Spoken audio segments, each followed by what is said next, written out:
под старину, эффектное золочение, большую глубину.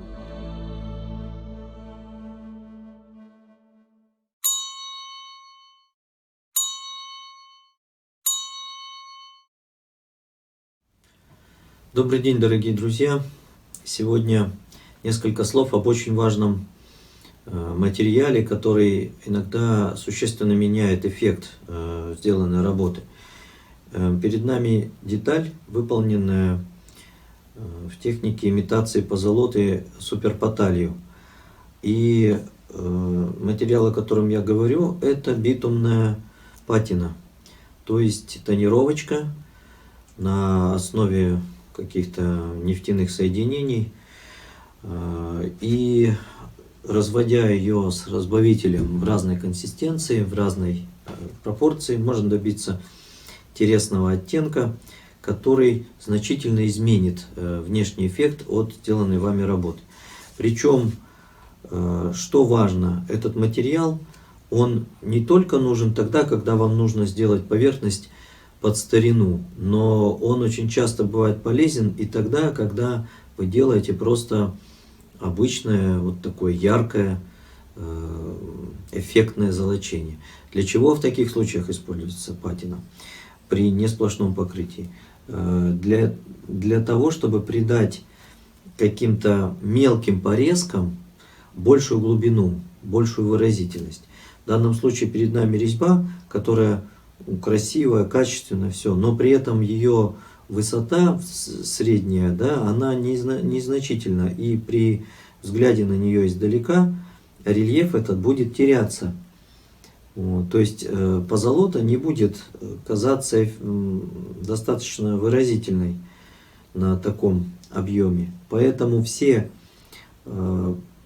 те части деталей, которые уходят в глубину, уходят к основанию, мы прокрываем слегка вот этой самой битумной тонировкой, тем самым добиваясь эффекта усиления объема, усиления контраста и придавая детали более эффектный вид. То есть, когда эта деталь будет смонтирована на темнофонном изделии, и фон изделия будет просвечивать сквозь прорези резьбы, то наиболее яркими, наиболее блестящими будут только гребни вот этой порезки, в то время как все места, которые мы обработаем патиной, обработаем вот этой мастикой, они уйдут в глубину и будут казаться ближе к тонированному основанию. Здесь есть еще один момент. Дело в том, что эта тонировка хороша тем, что она не изменяет блеск вашей детали. То есть даже под теми наложенными на деталь тонировками, которые вы сейчас видите, деталь все равно будет поблескивать, она не будет казаться покрашенной. И вот этот положительный эффект прозрачности,